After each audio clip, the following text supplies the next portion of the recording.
Halo guys, apa kabar kalian semua? Semoga kalian sehat selalu ya.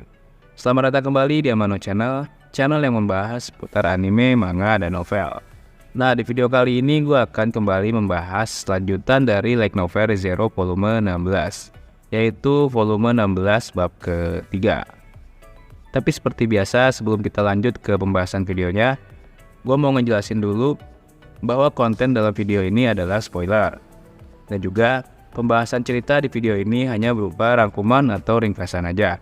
Jadi gue nggak ngebahas isi novelnya secara penuh. Dan juga gue mau ngingetin ke kalian yang belum subscribe channel ini untuk segera subscribe, karena kedepannya pasti akan jadi lebih seru lagi. Oke guys, gak usah berlama-lama lagi. Sekarang waktunya kita masuk ke menu utama, pembahasan Light Novel Re:Zero volume 16 bab ketiga. Let's go!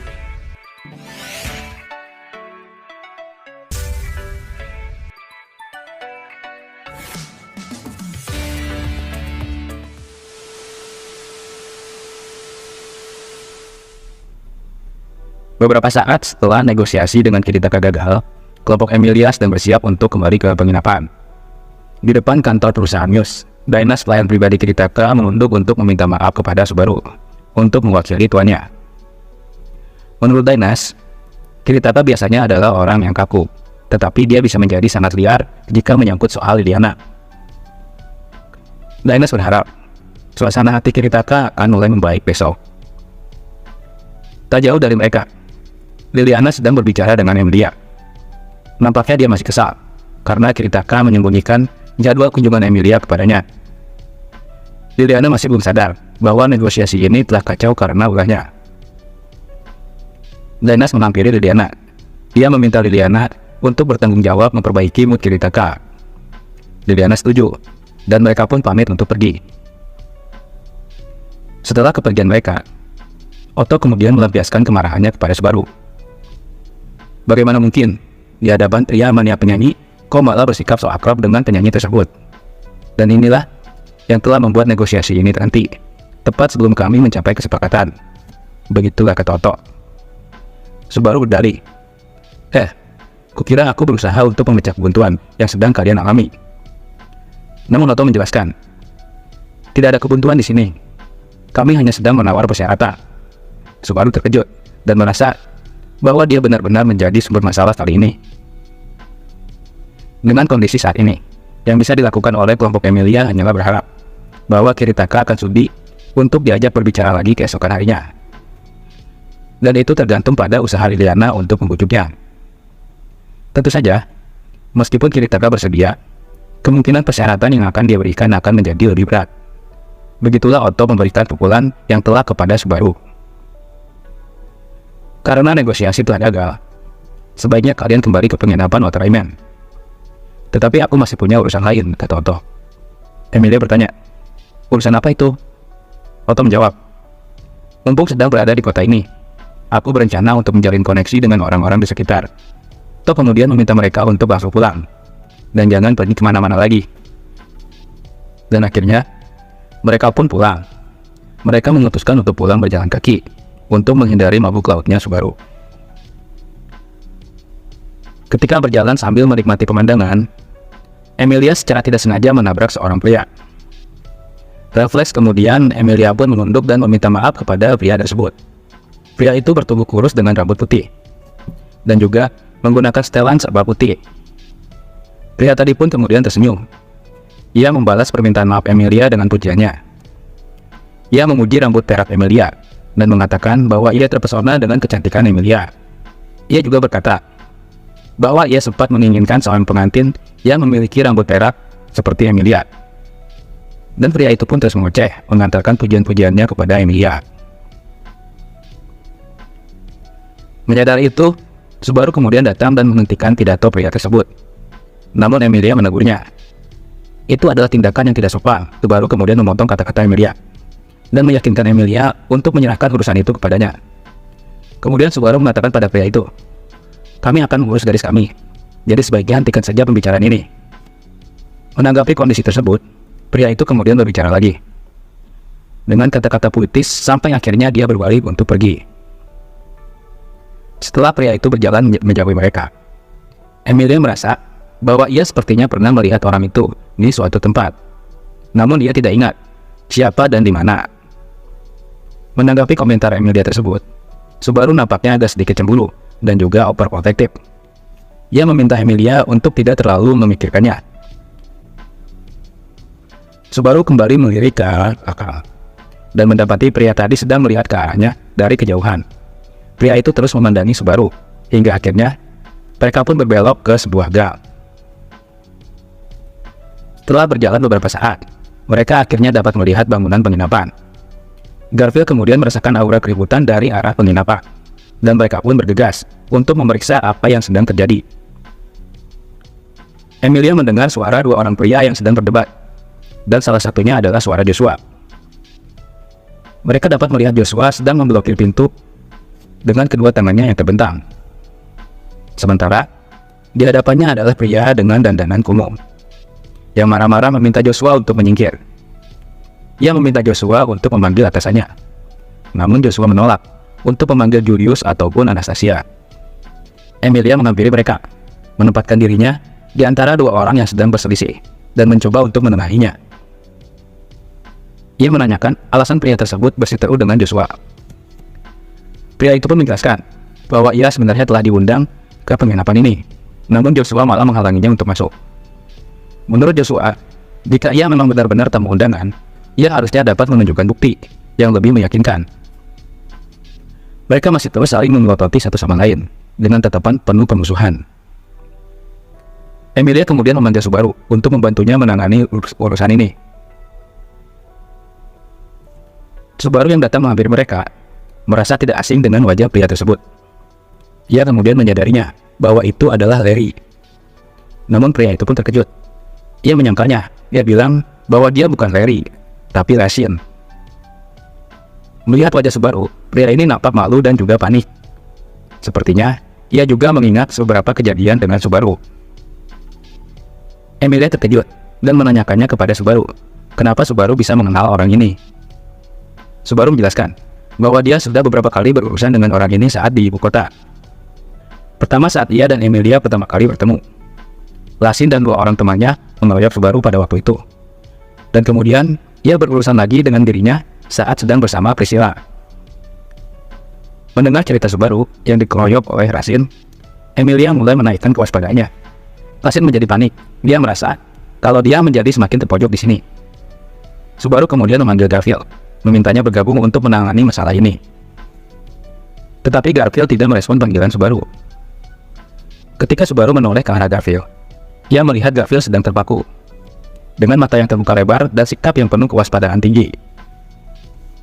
Yang Subaru tahu bahwa sikap itu hanya ditunjukkan Garfield saat menghadapi musuh yang berbahaya. Subaru berpikir, musuh macam apa yang mampu membuat Garfield menjadi terpaku seperti ini? Pandangan Garfield tertuju pada sosok pria yang datang menghampiri mereka. Pria berambut merah dengan mata berwarna biru. Garfield kemudian mulai mentransformasikan tangannya menjadi tangan harimau raksasa dengan cakar yang besar, menandakan bahwa ia siap untuk bertempur. Subaru menoleh ke arah pria tersebut. Dengan penampilan seperti itu, Subaru tentu sangat mengenalnya.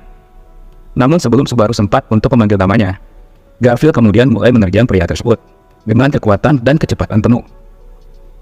Namun dengan tenang dan elegan, pria itu menahan serangan Garfield hanya dengan satu tangan dan membuat Garfield tidak berkutik. Pria itu adalah Reinhardt. Reinhardt kemudian menyapa Subaru. Selamat berjumpa, Subaru. Aku mendengar banyak desas-desus tentang dirimu. Senang melihatmu dalam kondisi sehat.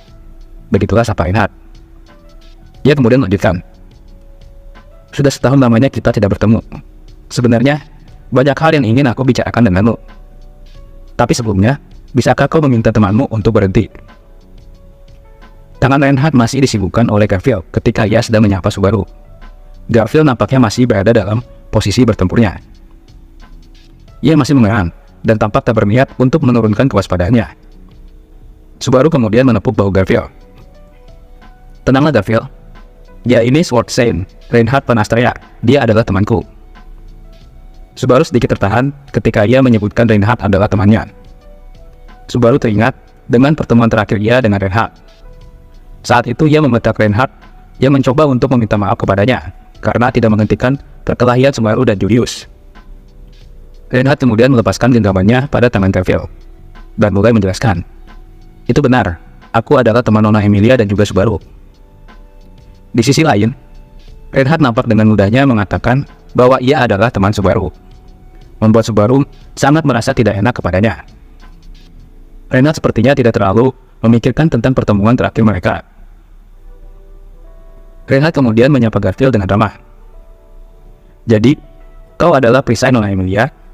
Aku sangat ingin bertemu denganmu, setidaknya untuk satu kali. Aku Reinhardt Van Astrea. Bolehkah aku tahu siapa namamu?" Reinhardt mengulurkan tangannya ke arah Garfield untuk bersalaman.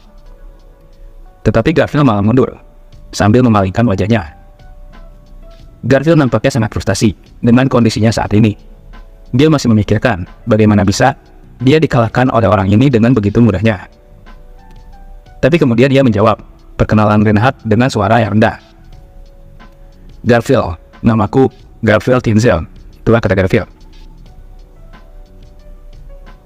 Setelah perkenalan Reinhardt dengan Garfield, Subaru mencoba untuk memastikan sesuatu. Ia menanyakan, apakah keberadaan Lasin di sini ada kaitannya dengan Reinhardt. Reinhardt menjelaskan bahwa Lasin adalah sekutunya, yang juga anggota dari faksi Veld. Reinhardt juga meminta maaf, karena ini mungkin akan bertentangan dengan pengalaman Subaru dengan Lasin sebelumnya.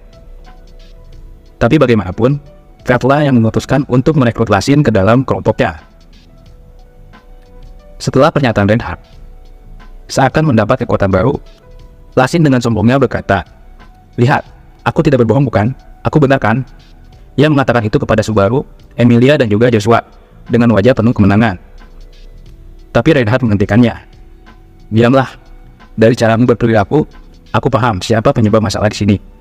Kau sudah berperilaku tidak sopan kepada adik temanku." "Sebenarnya aku memihak siapa sih?" kata Lasin. "Aku tidak memihak siapapun. Aku hanya memihak keadilan," jawab Reinhardt. Reinhardt meminta maaf kepada Joshua atas perilaku bawahannya tersebut. Dan Joshua pun meminta maaf kepada Reinhardt karena kurangnya kemampuan dia menangani situasi. Subaru menanyakan, jika Reinhardt di sini, apakah Veld juga ada di sini? Reinhardt menjawabnya, "Ya, benar. Kami datang ke kota ini untuk memenuhi undangan dari Nona Anastasia. Dan Veld sekarang sedang melihat-lihat kota bersama bawahannya yang lain. Dan melihat ada Emilia dan Subaru di sini, kemungkinan bukan hanya faksinya saja yang diundang."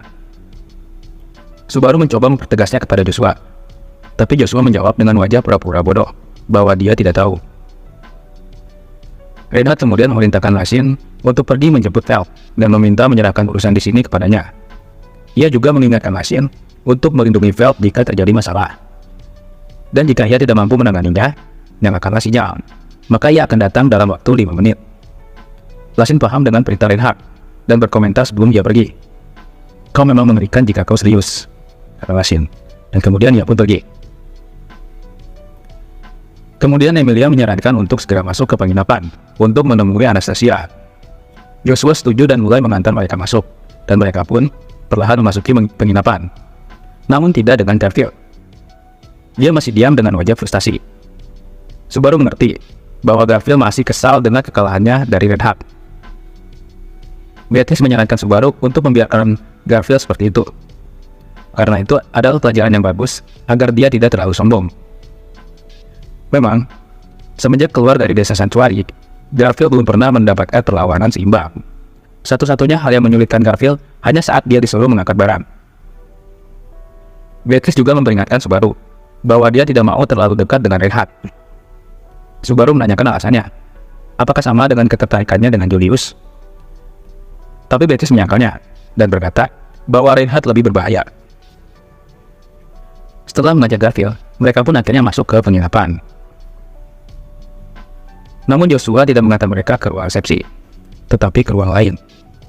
Ia bilang Anastasia sedang menerima tamu lain di ruang resepsi dan mengantarkan mereka ke ruang minum teh.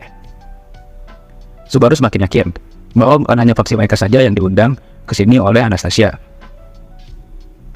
Ketika mereka berjalan menuju ruang minum teh, Reinhardt meminta Subaru untuk menceritakan tentang Paus Putih yang pernah ia lawan. Reinhardt nampaknya sangat tertarik dengan topik ini. Subaru mengerti dengan ketertarikan Reinhardt ini. Mungkin ada kaitannya dengan ambisi Wilhelm untuk membunuh Paus Putih. Namun Subaru tak ingin mempertanyakannya lebih jauh. Ia khawatir akan mengorek luka tentang keluarganya. Mereka pun kemudian sampai di ruangan minum teh. Ruangan itu nampaknya sudah diisi oleh seseorang. Sebelum membuka pintu, Joshua bertanya pada orang yang ada di dalam. "Tamu terhormat, bolehkah saya membawa orang lain untuk menunggu di sini?" Orang itu menjawab, "Ya, silakan saja." Subaru merasa tak asing dengan suara itu. Dia merasa sangat mengenalnya. Apalagi, ia baru saja memikirkan orang tersebut. Setelah pintu dibuka, dan mereka pun mulai masuk, sebuah pertukaran tatapan mata pun terjadi antara Reinhardt dan pria yang berada di dalam ruangan teh.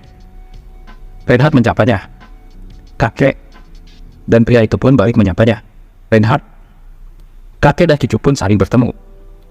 Ini adalah reuni dari Swanson Reinhardt von Astrea dan Sword Demon Wilhelm von Astrea. Dengan adanya Wilhelm di sini, sudah dipastikan bahwa tamu yang sedang disambut Anastasia adalah Cruz Carsten. Setelah beberapa saat menunggu, Anastasia pun datang bersama Cruz. Saat ini di dalam ruangan, beberapa anggota dari 4 faksi kandidat pemilihan raja pun berkumpul. Tapi entah kenapa, suasana di ruangan itu terasa sangat canggung. Lalu kemudian Reinhardt memecah keheningan itu dengan menyatakan rasa terima kasihnya atas undangan Anastasia. Dia menjelaskan bahwa tuannya Feld akan terlambat untuk datang. Reinhardt juga menyapa temannya, yaitu Julius, yang juga hadir di sana. Cruz kemudian juga ikut menyapa. Orang-orang nampaknya melihat Cruz tampak berbeda. Cruz yang awalnya adalah wanita gagah yang tegas dan berkarisma, sekarang terlihat lebih feminim dan anggun, khas dari wanita bangsawan. Kegagahan dan kewibawaan Cruz yang dulu telah hilang bersama dengan ingatannya. Di sana juga ada Ferris yang datang bersama Cruz. Ferris memuji Subaru atas pencapaian yang Subaru raih selama setahun terakhir ini, yaitu mengalahkan kelinci besar, salah satu dari 3 binatang sihir seperti Paus Putih. Tak lupa Subaru meminta maaf kepada Ferris karena dia tidak menuruti larangannya untuk tidak menggunakan sihir. Ferris nampaknya sedikit marah kepada Subaru yang menumpah habis gennya, yang membuat pemulihan yang ia lakukan selama setahun menjadi sia-sia. Sedikit catatan, Ferris sempat menjadi dokter pribadi Subaru yang membantunya untuk memulihkan gerbang mananya yang rusak. Namun bukan hanya Cruz yang menjadi perhatian orang-orang. Di sana ada juga Reinhardt dan Wilhelm yang menjadi sorotan. Entah mengapa, tempat mereka duduk seakan telah diatur. Mereka duduk saling berdampingan, membuat semua orang yang melihat merasa bersimpati. Orang-orang tahu bahwa meskipun mereka adalah cucu dan kakek, mereka sebenarnya tidak saling berbicara. Meskipun mereka sudah duduk saling berdampingan, tetapi terakhir kali mereka berbicara adalah saat pertemuan pertama mereka, yaitu sekitar 30 menit yang lalu. Emilia kemudian mulai mempertanyakan, kenapa Anastasia mengundang mereka untuk hadir di sana. Anastasia bilang bahwa dia mengundang mereka karena ingin berbicara dengan mereka. Itulah sebabnya ia tidak mengundang orang yang tidak masuk akal. Anastasia memang tidak menyebutkan siapa orang itu. Tapi Emilia tahu bahwa hanya ada satu faksi yang tidak hadir di sini. Dia adalah Priscilla Bagial dan pengawalnya, Al. Menurut Anastasia, Priscilla selalu bertindak seenaknya sendiri, dengan caranya sendiri. Jadi dia tidak menemukan alasan untuk berdiskusi dengannya. Emilia kembali bertanya kepada Anastasia. Tadi kamu menggunakan kata alasan. Itu artinya kamu mengundang semua faksi ke sini dengan sebuah alasan. Sama seperti yang kamu katakan saat mengundang saya. Anastasia menjawabnya. Seperti yang sudah saya katakan. Jika saya mengundang seseorang, itu artinya saya harus memberi mereka hadiah yang mereka inginkan. Alasan Emilia datang adalah informasi mengenai batu sihir. Lalu bagaimana dengan alasan Cruz? Subaru kemudian melirik ke arah Cruz. Cruz mengatakan bahwa ia datang ke kota Pristella karena Anastasia mengaku memiliki informasi mengenai Uskup Agung Dosa Kerakusan. Subaru paham bahwa Cruz memiliki masalah dengan Uskup Dosa Kerakusan terkait dengan ingatannya yang hilang. Tetapi bukan hanya Cruz saja. Subaru juga memiliki masalah yang sama dengan Uskup Dosa Kerakusan terkait dengan Rem. Mendengar jawaban Cruz, Subaru memalingkan pandangannya ke arah Anastasia dengan melotot.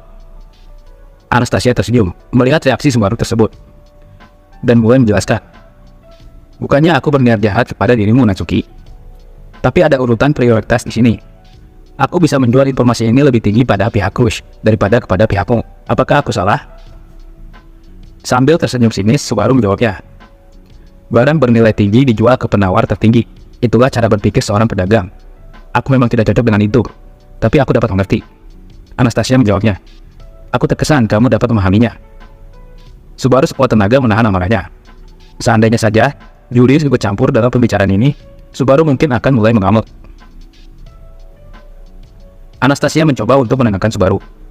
Ia memintanya untuk tidak khawatir, bahwa ia tidak akan merahasiakan ini pada Subaru. Hanya saja, ini adalah permintaan dari pihak Crush, jadi Crushlah yang harus mengetahuinya terlebih dahulu. Crush kemudian ikut memberi tanggapan, bahwa meskipun ia ingin menyelesaikan masalahnya dengan dosa kerakusan secara pribadi, ia tidak akan menghalangi informasi apapun kepada pihak manapun. Mengingat yang mereka hadapi adalah uskup dosa besar, mempersatukan kekuatan adalah hal yang harus dilakukan. Subaru merasa sangat lega dengan pernyataan dari Crush, dan berterima kasih atas pengertiannya. Pintu ruangan kemudian tiba-tiba dibuka dengan paksa dari luar, dan seorang gadis dengan santainya masuk menyapa orang-orang yang ada di dalam. "Sudah setahun tidak berjumpa, nampaknya tidak ada perubahan dari kalian. Kurasa begitu juga aku," kata gadis tersebut. Ternyata itu adalah Vel, yang baru datang dari acara keliling kotanya. Reinhardt kemudian bertanya kepada Vel tentang baju bepergian yang telah ia siapkan untuk Vel. Nampaknya Vel tidak mengenakannya. Vel mulai mencaci Reinhardt dengan pemilihan bajunya, dan ia lebih memilih baju kasual yang ia sukai. Reinhardt hanya bisa mengalah dan menerima cacian dari tuannya tersebut. Begitulah Reinhardt, seorang Swordsman, pahlawan kerajaan, hanya bisa terdiam di hadapan Vel. Vel kemudian memandang Anastasia. Ia menghilangkan sikap kasarnya yang sebelumnya, dan berubah menjadi gadis lembut dan anggun. Dan kemudian menyapanya lagi. "Saya sangat berterima kasih yang sebesar-besarnya atas undangan Anda. Mari kita berdiskusi yang produktif sebagai sesama kandidat pemilihan raja. Oke, formalitasnya telah selesai." Setelah sesaat berubah ke mode gadis anggun, lalu Vel kembali lagi pada sikap premannya yang bajingan. Vel lalu mengomentari tentang penginapan itu yang aneh. Tapi Anastasia menjelaskan, alasannya memilih penginapan ini. Itu karena penginapan ini memiliki pemandian air panas yang besar. Mata Vel berbinar mendengar kata pemandian air panas. Dia sangat antusias. Itu adalah hal yang tidak pernah bisa dia rasakan saat masih tinggal di daerah kumuh. Ia kemudian bertanya kepada Reinhardt, apakah ia telah menyelesaikan percakapan pentingnya? Reinhardt terkejut, karena ternyata Vel sengaja datang terlambat hanya untuk melewatkan percakapan yang penting. Vel kemudian mengajak kakak-kakak semua untuk mandi bersama, termasuk Emilia. Mendengar Vel memanggilnya kakak, Emilia sangat senang bahwa Vel dapat memperlakukannya dengan baik. Berbeda saat pertama kali mereka bertemu di ibu kota, dan semuanya pun setuju untuk mandi.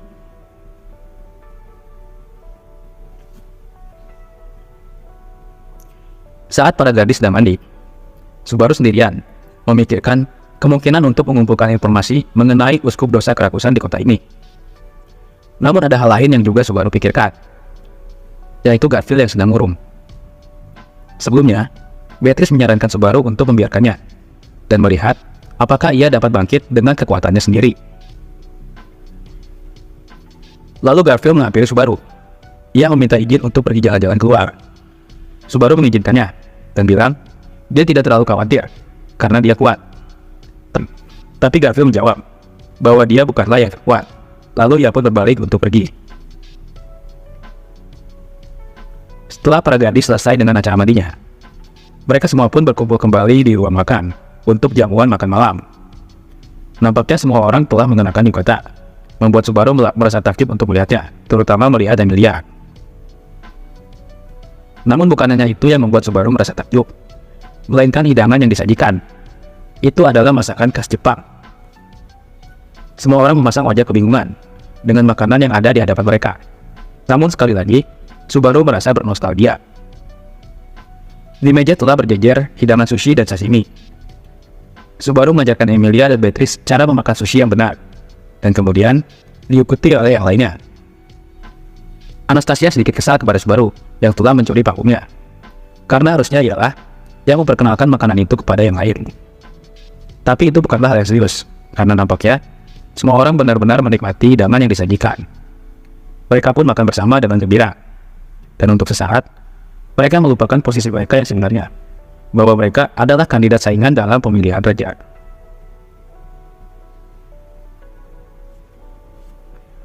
Malam harinya, ketika semua orang telah tertidur, Subaru kemudian berjalan-jalan di sekitar taman di penginapan. Ia melihat taman yang mirip dengan taman di Jepang, yang disinari oleh sinar bulan yang indah. Ia tidak berpikir kalau malam ini akan terjadi sesuatu yang buruk. Tidak akan ada orang jahat yang berani masuk ke penginapan. Mengingat, siapa saja tamu yang ada di penginapan ini, Subaru berpikir, sungguh malang orang yang berani berbuat jahat di penginapan ini.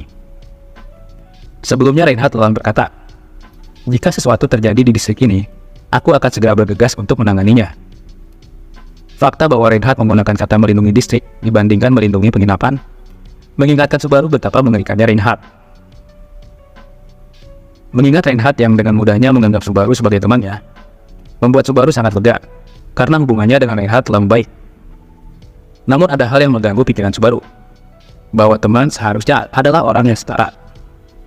Namun apa yang bisa diberikan Subaru kepada Reinhardt, orang yang begitu sempurna?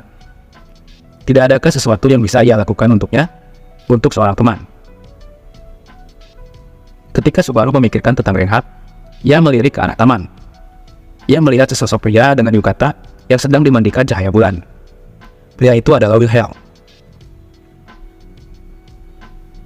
Subaru kemudian menghampirinya dan menyapanya. Wilhelm menanyakan, kenapa Subaru belum tidur malam itu? Subaru menjawab, bahwa dia sedang menikmati pemandangan taman di malam hari. Lalu Wilhelm meminta maaf kepadanya, bahwa ia telah mengganggu acara Subaru menikmati taman. Cara bicara Wilhelm sangatlah sopan, dan itulah kenapa Subaru sangat mengaguminya. Bagi Subaru, sosok Wilhelm adalah sosok ideal seorang pria, di mana ia ingin menjadi sepertinya suatu saat kelak. Lalu Subaru menguji Wilhelm. Tidak, Anda tidak mengganggu saya sama sekali. Justru saya senang melihat sosok indah yang sedang dimandikan cahaya bulan. Wilhelm tersenyum dan menjawabnya, kata-kata itu sebaiknya Anda bisikkan kepada seorang gadis. Dan Subaru berkata, bahwa meskipun aku membisikkannya pada seorang gadis yang aku sukai, sepertinya itu tidak berpengaruh apa-apa. Tentu saja kau harus memilih kata-kata yang bijak, Tuan Subaru, untuk dikatakan kepada seorang gadis. Begitulah saran Wilhelm. Aku sudah lama tidak mendengar kisah cintamu. Oh, jadi kau juga punya cerita semacam itu ya, Tuan Wilhelm? Subaru bertanya kepada Wilhelm. Mendengar pertanyaan Subaru, Wilhelm memasang raut wajah bahagia, dan kemudian memandang ke arah langit sambil tersenyum. Ia kemudian berkata, sepertinya ini tidak bisa dihindari. Kalau begitu, baiklah. Wilhelm kemudian mulai menceritakan kisahnya. Saat aku masih muda, aku adalah pria yang tak pandai berkata-kata. Bahkan di hadapan istriku, aku hanyalah pria yang terlalu fokus pada permainan pedang. Tetapi, istrimu sangat senang berbicara denganmu, bukan? Tanya Subaru. Istriku adalah orang yang sangat tenang. Bahkan, saat dia menanggung beban yang sangat besar di punggungnya, ia tidak pernah mengeluhkan hal itu kepada siapapun. Itulah hal yang kusukai darinya. Namun aku bodoh karena tidak menyadari itu. Aku telah menyerahkan seluruh jiwaku untuk pedang, dan tidak memikirkan hal lain ketika aku memegangnya. Namun istriku menyadarkanku tentang alasan kenapa aku memilih jalan berpedang. Subaru kemudian bertanya, apakah itu kebetulan saat Anda mulai jatuh cinta kepadanya? Begitu tanya Subaru. Sepertinya Anda dapat membaca isi hati saya, jawab Wilhelm. Wilhelm lanjut bercerita. Aku menemukan jati diriku saat mengayunkan pedang. Namun istriku menerimanya dan memahami bahwa itu adalah bagian dari diriku. Hingga akhirnya, setiap kali aku mengayunkan pedang, aku selalu mengingat istriku. Setiap kali aku menggenggam pedang, tak diragukan lagi, perasaanku terhadap istriku semakin kuat. Bahkan hingga sekarang. Karena itu, kelak jika aku mati nanti, aku ingin mati dengan pedang di tanganku. Bagiku, itu sama saja dengan mati di pelukan istriku. Mendengar Wilhelm membahas tentang kematiannya, membuat dada Subaru menjadi sesak. Tolong jangan katakan hal yang menyakitkan seperti Anda ingin mati, Tuan Wilhelm. Anda masih sangatlah muda. Banyak orang yang masih membutuhkan Anda, seperti Cruz, Ferris, dan juga saya. Wilhelm tersenyum dan mengatakan bahwa Subaru sangat mirip dengan istrinya. Subaru tidak dapat menerima pernyataan tersebut. Mana mungkin dia disandingkan dengan Teresia van Astrea, seorang pahlawan yang telah menyelamatkan kerajaan Lucknica dari perang saudara.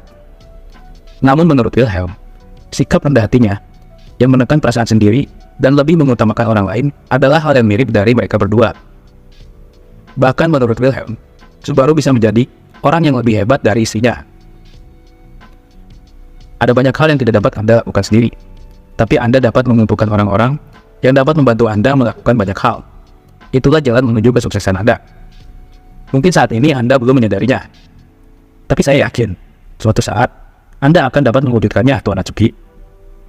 Begitulah menurut Wilhelm. Subaru kaget dengan pernyataan Wilhelm dan bagaimana cara dia memandang Subaru. Setelah cerita romantis Wilhelm tentang istrinya selesai, Subaru memikirkan hal yang lain, tentang bagaimana hubungan Wilhelm dan Reinhard. Subaru sangat penasaran dengan itu, namun ia merasa canggung untuk membahasnya. Ia pun memberanikan dirinya untuk bertanya, "Tuan Wilhelm, mohon maaf aku mungkin lancang untuk mencampuri urusan orang lain, tapi aku sangat penasaran." "Ya, ada apa Tuan Subaru? Saya mendengarkan Anda," jawab Wilhelm. "Bisakah Anda lebih dekat dengan Reinhard kurasa? Anda keluarganya bukan?" Wilhelm kemudian menjawab, "Sebuah pemikiran muncul di benak saya ketika saya berbicara dengan Anda. Kenapa saya tidak bisa berbicara seperti ini dengan cucuku sendiri? Saya adalah pria dengan penuh penyesalan. Ada 3 penyesalan yang saya miliki sampai saat ini. Dan salah satunya telah menjadi penyebab keretakan hubungan antara saya dan cucu saya." Subaru bertanya, "Bukankah itu membuat Anda sangat frustasi?" Wilhelm kemudian menjawab, "Saya tidak diizinkan untuk frustasi dalam hal ini. Itulah beratnya kata-kata yang saya tunjukkan kepada Reinhard. Saya telah menghabiskan bertahun-tahun hidup saya untuk membalaskan dendam istri saya. Dan setelah dendam ini terselesaikan, saya rasa ini waktu yang tepat untuk saya mendekatinya. Tetapi saya tidak memiliki keberanian untuk melakukannya." Melihat ekspresi Wilhelm yang dipenuhi kobaran api amarah dan rasa frustasi, Subaru malah tertawa. Wilhelm terkejut dengan reaksi Subaru tersebut. Subaru meminta maaf. Bukan maksudnya untuk tertawa, tetapi melihat bagaimana Wilhelm dan Reinhard dari sudut pandang orang luarnya, ia melihat bahwa mereka sebenarnya ingin perbaikan antara satu dan lainnya. Namun masing-masing dari mereka masih saling menahan egonya. Subaru menyarankan Wilhelm untuk meminta maaf terlebih dahulu. Tapi Wilhelm beranggapan bahwa Reinhard pastinya akan menolak untuk memaafkannya. Tapi Subaru berkata, "Jika dia menolaknya, Anda bisa terus meminta maaf. Meminta maaf bukan tentang dia akan memaafkan Anda, tapi karena Anda ingin meminta maaf." Lagi pula Reinhard berkata kepada saya bahwa ia ingin mendengar cerita tentang Paus Putih. Akan lebih baik jika dia mendengarnya dari Anda langsung. Berbicaralah, minta maaflah hingga dia muak dengan kata maaf Anda. Lama-kelamaan, dia pasti akan membuka hatinya untuk Anda. Begitulah saran yang diberikan Subaru kepada Wilhelm. "Anda memang sangat luar biasa, Tuan Subaru. Anda memang ahlinya." Begitulah jawaban dari Wilhelm. Dari pembicaraan ini, Subaru akhirnya mengerti. Bahkan bagi seorang manusia super seperti Wilhelm yang ada di pandangan Subaru, seorang Sword Demon pun memiliki keresahan hatinya sendiri. Subaru memang tidak begitu mengerti dengan perasaan Reinhard, tapi melihat hal ini, ia pun menyadari bahkan Reinhard sendiri pun pasti memiliki masalahnya sendiri. Pasti akan ada waktu di mana ia akan membutuhkan bantuan orang lain, dan Subaru berharap ia dapat membantunya di saat ia membutuhkan. Nah, jadi begitulah alur cerita dari light novel ReZero volume 16 bab ketiga. Gua harap kalian bisa mengerti ya dengan cara penyampaian ceritanya tadi. Dan buat kalian yang masih merasa belum puas dengan cerita di video ini, gua sarankan untuk membaca novelnya secara langsung. Oke guys, sampai di sini dulu pembahasan videonya. Jangan lupa di subscribe channel ini untuk mendapatkan lanjutan dari ceritanya. Sampai jumpa di video selanjutnya. Bye-bye.